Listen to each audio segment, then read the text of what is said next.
Let us learn what is the Murphy's point. For that, let us understand the anatomy of the gallbladder. This structure is what you call as the fundus.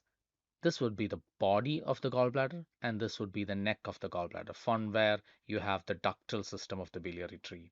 So among these three parts, the part that is most clinically important, which you can potentially palpate in a gallbladder disease, is called the fundus of the gallbladder. If you look at this image, you can see that the fundus is slightly projecting below the lower border of the liver, while the remaining part of the gallbladder, it is almost very close to the visceral surface of the liver.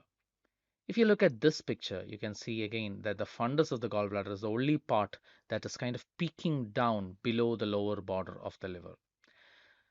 If you have a gallbladder disease, there can be tenderness at this point, and that point is known as the Murphy's point.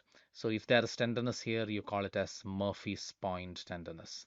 So how can you identify Murphy's point? You look for this plane. This is known as the lateral vertical plane. This will be along the lateral border of the rectus abdominis muscle.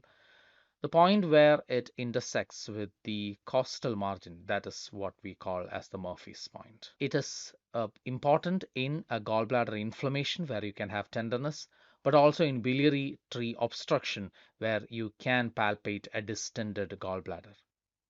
Thank you.